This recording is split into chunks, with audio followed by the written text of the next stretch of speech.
કાર્યક્રમમાં અહીં આપણી વચ્ચે અહીંયા ઉપસ્થિત થયેલા નર્મદા જિલ્લાના જુદા જુદા તાલુકાઓમાંથી પધારેલા સાથે ભરૂચ છોટાઉદેપુરથી પણ પધારેલા તમામ વડીલો, માતા બહેનો, યુવાન સાથીઓ, મીડિયાના મિત્રો, પોલીસ અધિકારી મિત્રો, તમામ લોકોનું આમ આદમી પાર્ટી વતી અમે અહીંયા તમારું સ્વાગત કરીએ છીએ, સન્માન કરીએ છીએ। બધા માટે એકવાર જોરદાર તાળીઓ પાડી લો।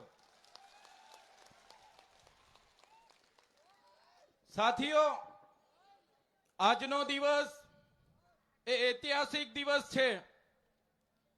આ જિલ્લા પંચાયતમાં આઝાદીના 78 વર્ષ, એમાં કોંગ્રેસે શાસન કર્યું 35 વર્ષ, એમાં ભાજપે શાસન કર્યું 30 વર્ષ, અને બંને લોકોએ આપણા લોકોના કામ કરવાની જગ્યાએ મામા ભતીજાની જેમ આ જિલ્લા પંચાયત ચલાવી છે। તેની સામે આ વખતે નર્મદાની જનતાએ આમ આદમી પાર્ટીને જિલ્લા પંચાયતમાં પૂર્ણ બહુમતી આપી અને પૂર્ણ બહુમતી સાથે આજે આપણે જિલ્લા પંચાયતના પ્રમુખ અંજનાબેન અને ઉપપ્રમુખ સંગીતાબેનની વરણી કરી છે, ત્યારે એમને તાળીઓથી આપણે વધાવી લેવાના છે। સાથીઓ, આ જીત એ માત્ર આમ આદમી પાર્ટીની જીત નથી, આ જીત એ નર્મદાની જનતાની જીત છે, ગુજરાતની જનતાની જીત છે।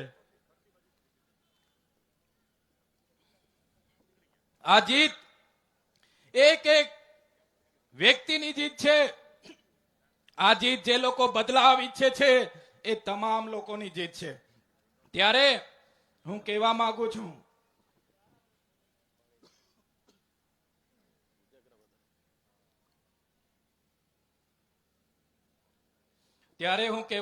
છું, આજે તો નર્મદા જિલ્લામાં આમ આદમી પાર્ટીની જે જીત મળી છે, આ જીત થકી જે નર્મદાની જનતાએ અમને આશીર્વાદ આપ્યા છે, અમારા અંજનાબેન ને જિલ્લા પ્રમુખ અને સંગીતાબેનને તમારા થકી અમે ઉપપ્રમુખ બનાવ્યા છે, ત્યારે અમે તમને ખાતરી આપીએ છીએ, વિશ્વાસ આપીએ છીએ કે નર્મદા જિલ્લાના હરેક વ્યક્તિનું દુઃખ એ અમારું દુઃખ હશે, હરેક વ્યક્તિની પીડા એ અમારી પીડા હશે।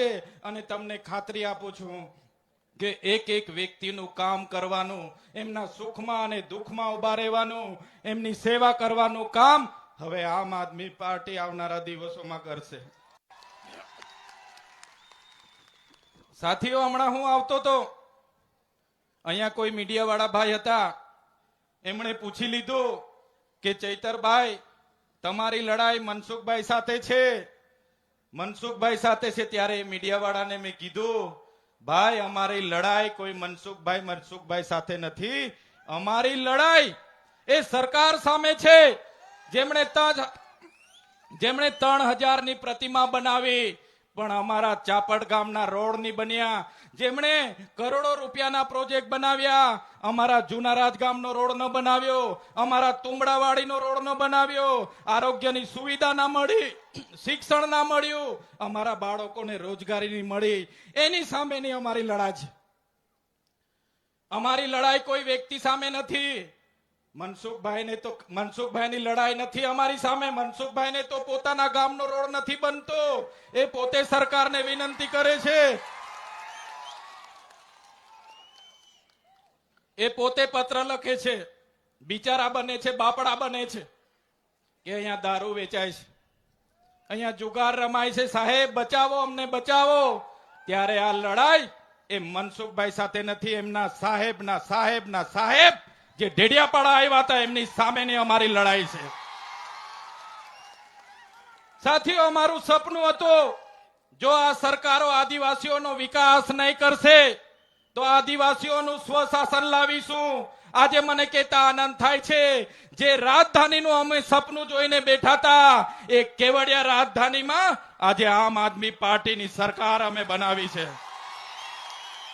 આવનારા દિવસોમાં ગુજરાતમાં અમારી સરકાર બનશે અને જરૂર જણાશે તો આવનારા ભવિષ્યમાં મહારાષ્ટ્ર, મધ્યપ્રદેશ, રાજસ્થાન અને ગુજરાતને જોડીને ભીલો માટે અલગ ભીલ પ્રદેશની પણ માંગ કરીશું।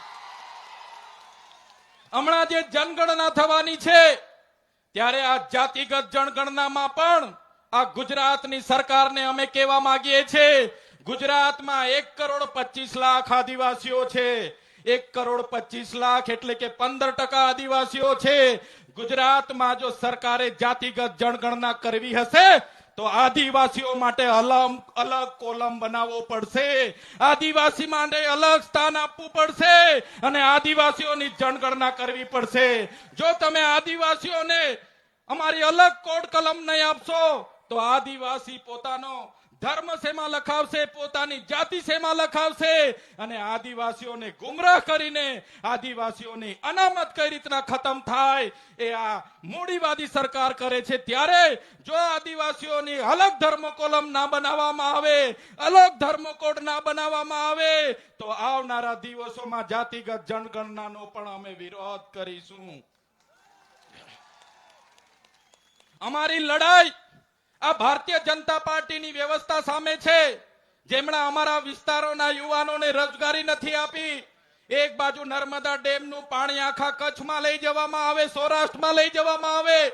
આજે ઉકાઈ ડેમના લોકોને વળતર ના મળે, કરજણ ડેમના લોકો વિસ્થાપિતોને ન્યાય ના મળે.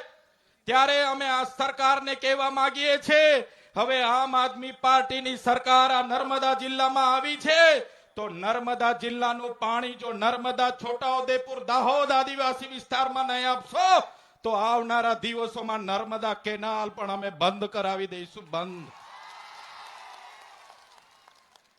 આ આદિવાસીની તાકાત છે કે નર્મદા જિલ્લા પંચાયતમાં સંપૂર્ણ બહુમતી આવી છે.